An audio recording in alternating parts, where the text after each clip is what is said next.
श्री बांके बिहारी का जो स्वरूप है, इनको बांके बिहारी क्यों कहा जाता है, इसके पीछे क्या कथा है। ठीक।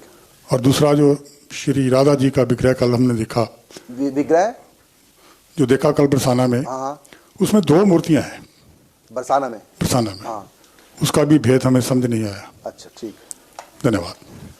आपने प्रश्न कुछ किया बहुत बढ़िया, लेकिन इसका उत्तर बड़ा लंबा है, लेकिन मैं सूक्ष्म रूप में देना चाहूंगा क्योंकि प्रश्नोत्तरी कार्यक्रम प्रारंभ हो चुका है। तो पहला प्रश्न आपका, बांके बिहारी को बांके बिहारी क्यों कहते हैं? नहीं, स्वामी हरिदास जी संगीत से भगवान को रिझाते थे, गायन कला से भगवान को रिझाते थे। तो एक बार उनके सन्मुख एक लीला प्रकट हुई। प्रिया प्रीतम राधा माधव निवृत्त निकुंज में सैया विलास कर रहे थे। इस दृश्य के दर्शन हुए और आंखों में झरझर आंसू। जो वो देख रहे हैं, निकुंज में एक सैया के ऊपर प्रिया प्रीतम लेटे हुए प्रेम विलास कर रहे हैं, और वैसे ही वो गाते जा रहे थे। और जो दर्शक और थे, श्रोतागण थे, शिष्यगण, श्रद्धालु, उनको लग रहा था कि स्वामी जी, माने स्वामी हरिदास जी, कि इस समय ऐसा लग रहा है जैसे देख देख करके गा रहे हैं, जैसे लीला ये देख रहे हैं एक एक चीज। और उनके चेहरे के हाव भाव, पसीना आना, आंखों में आंसू, रोंगटे खड़े हो जाना, गला भर जाना, ये सब बाहर के जो अष्ट विकार हैं, ये उनके पूरे तन पे छाए थे। प्रकट लग रहा था कि ये देख देख कर ही गा रहे हैं। तो उस समय प्रार्थना के चरणों में गिर गए कि जो आप रस ले रहे हैं, क्या इन दासों को भी रस कभी प्राप्त होगा? तो उस समय हरिदास जी ने कहा, अरे रस तो सामने बह रहा है, रस तो सामने बह रहा है, लेकिन किसी को अनुभव नहीं हुआ। उनमें से एक को अनुभव हो गया, और हरिदास ने कहा, तुम्हारा भी अधिकार है प्रेम राज्य में। तो उस समय जो ही वो आगे बढ़े और प्रिया प्रीतम जो सैया विलास करते, वो भी प्रेम में सखी भाव में आगे कि मैं सखी हूं, और जो ही आलिंगन करने लगे, हरिदास जी भी साथ में, तो जो ही आलिंगन किया तो सब कहने लगे ये लीला चलिए, हमको भी तो अनुभव हो। तो हरिदास जी ने कहा, अब ये आज के बाद सबको ये अनुभव होगा, ये बिहारी बिहारी ने परस्पर बिहार कर रहे हैं, और इनका बिहार बड़ा बांका है। बांके के अर्थ 2 है, टेढ़ा और नहीं, टेढ़ा और अच्छा है ना। तो ये बांके का मतलब अच्छा भी होता है, तू बड़ा बांका है, और बांके का मतलब टेढ़ा भी होता है कि तू मेरा बाल भी बांका नहीं कर सकता, है ना। और हिमाचल में तो आज भी हम जाते हैं, वहां बांके को कहते हैं छैल, मतलब सुंदर, अच्छा लगने वाला छैल, तू बड़ा छैल है। छैल का मतलब भी सुंदर होता है। तो ये बांके भी हैं, टेढ़े भी हैं, क्योंकि प्रेम नदिया की सदा उल्टी बहे धार, कौन पावे या को पार। ये प्रेम से एक टेढ़ापन है। तो इसलिए, और जो ही आलिंगन किया तो सबको क्या दिखाई दिया, आज जो मंदिर में आप श्री विग्रह देख रहे हैं, यही बांके बिहारी उनके गोद में, वही निधि वन में स्थापित कर दिया। अब कोई भी आए, इन बिहारी बिहारिन के दर्शन करो। ये बांके बिहारी श्री कृष्ण नहीं है, बल्कि राधा कृष्ण आलिंगन बद्ध है। तो बाएं तरफ राधा रानी और दाईं तरफ श्री कृष्ण हैं ये। और कई बार लीला ये श्रृंगार करते समय ऐसा श्रृंगार भी करते हैं कि बाईं तरफ राधा रानी का श्रृंगार और दाईं तरफ श्री कृष्ण, ऐसा भी वहां है। इसलिए भगवान के हाथ में बंसी नहीं है, देखा होगा आपने, ऐसे हाथ अवश्य है लेकिन बांसुरी नहीं। क्यों? क्योंकि बंसी बजा कर आ रहे हैं, इस समय दोनों आलिंगन बद्ध हैं। तो ये जो 2 हाथ है, उसमें एक ऐसे 2 हाथ हैं, एक राधा रानी का, एक ठाकुर जी का है, और 2 हाथ ठाकुर जी श्री जी के एक दूसरे का आलिंगन कर रहे हैं, है ना। तो यहाँ बंसी नहीं बजा रहे, बंसी देखना वहां नीचे विराजमान है, हाथ खाली है। तो बांके बिहारी का मतलब राधा और कृष्ण, बिहारी का मतलब बिहार कर रहे हैं, वो बिहारी रूप है। ये आपको रहस्य बताया। दूसरा आपका प्रश्न था कि राधा रानी के 2 विग्रह मंदिर में बरसाने में क्यों है। तो कल आप लोगों ने जो दर्शन किए हैं वो राधा कृष्ण के दर्शन है। वहां राधा रानी का नाम है लाडली जू महाराज। राधा रानी का नाम क्या है? लाडली जू महाराज।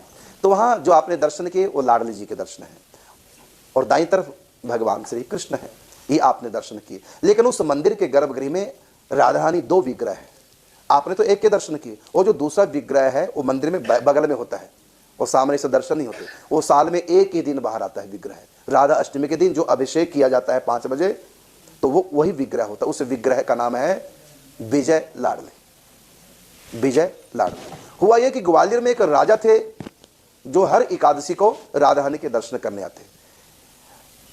फिर वो थोड़ा बुजुर्ग हो गए, आने में लाचार हुए, लेकिन फिर भी आते थे, लाचारी की तरफ ध्यान नहीं देते थे। तो स्वयं राधा रानी ने कहा कि जब तक तुम्हारा शरीर सशक्त था, तुम आते थे ग्वालियर से बरसाने में, अब तुम्हारा शरीर वृद्धावस्था का शिकार हो गया, अब मैं तुम्हारे साथ वहीं रहूंगी। तो ग्वालियर में मंदिर बनाया राजा ने। तो राधा रानी चली गई ग्वालियर, आज भी ग्वालियर में राधा रानी का मंदिर है। तो राधा रानी चली गई ग्वालियर, अब यहां मंदिर सूना हो गया। अब मंदिर में लोग दर्शनार्थियों निराश होंगे, तो राधा रानी ने अपने पुजारियों से कहा, ऐसा ही से मेरा एक विग्रह और स्थापना कर दो। तो दूसरे विग्रह की वहां स्थापना कर दी, किसी को पता नहीं चला। फिर विधर्मियों का, विदेशी आक्रांताओं का, मुगलों का आक्रमण हुआ मंदिर पर, और जो ही ऊपर चढ़े तो सब अंधे हो गए, सबको वापस जाना पड़ा। तो उस समय जिनका नाम लाडली था, जो प्रगट लाडली हो तो चलेगी ग्वालियर, और बाद में जो श्री विग्रह स्थापित किया उसका नाम भी लाडली। लेकिन जब विजय प्राप्त हुई विदेशी आक्रांतों से राधा रानी की, तब उनका नाम रख दिया विजय लाडली। उसके बाद फिर वापस राधा रानी आ गई, राजा की इच्छा पूरी की, अपने प्रेम को जिताया, क्योंकि भक्त ही थोड़ी, भगवान भी तो प्रेम करते हैं, भगत से कई गुना अधिक भगवान प्रेम करते हैं। फिर उसके बाद राधा रानी वापस मंदिर में आ गई। अब लोगों ने कहा एक मंदिर में दो विग्रह हो ही नहीं सकते, दो मूर्तियां नहीं हो सकती। तो फिर राधा रानी ने कहा मेरा जो प्रकट स्वरूप है वो तो सिंहासन पर रहेगा, और मेरा जो विजय लाडली का स्वरूप है वो साल में एक दिन सबको दर्शन होंगे, राधा अष्टमी के दिन अभिषेक के समय। ये आपके प्रश्न का उत्तर है। फिर कहा कि ये लीला क्यों रची, दो विग्रह क्यों? तो राधा रानी ने कहा द्वापर युग में भी मेरे दो स्वरूप थे, द्वापर युग में भी मेरे दो स्वरूप थे। एक तो मैं निकुंज से अवतार लेकर आई हूं, और एक लक्ष्मी के अंश से महाराज केदार की कन्या, जो राम को पति के रूप में प्राप्त करना चाहती थी भगवान को, लेकिन रावण ने स्पर्श कर लिया। कथा विस्तार से वहीं बताएंगे। रावण ने उनका वेदवती का स्पर्श कर लिया, तो कहा कि मैं भगवान को पति रूप में बाद में प्राप्त करूंगी, पहले तुम्हारा सर्वनाश करूंगी। फिर सीता हरण के समय सब जानते हैं, असली सीता अग्नि में, वही वेदवती जो लक्ष्मी के अंश से प्रकट हुई थी, राजा केदार की कन्या, उसको ठाकुर जी ने, राम जी ने बुलाया, और राम जी ने कहा तुमने मेरे लिए तप किया था पति रूप में, अभी मैं तुमको पति के रूप में प्राप्त नहीं होगा, तुमको हमारी एक सेवा करनी होगी। और सीता जी ने उस वेदवती को अपना रूप रंग दे दिया। अब हरण किसका हुआ था? केदार की कन्या का हरण हुआ था। उसके बाद फिर लीला समाप्त हुई। फिर अग्नि देवता से सीता जी आ गई। अब वो कहती अब आप मेरे पति बनो। राम जी ने कहा मेरा मर्यादा पुरुषोत्तम अवतार है, एक पत्नी व्रत धर्म का पालन करना है, इसलिए तुम मेरी पत्नी नहीं बन सकती। द्वापर युग में तुम राधा की छाया बनोगी, राधा रानी की जैसे अब सीता की छाया बनी, द्वापर युग में तुम राधा की छाया बनोगी।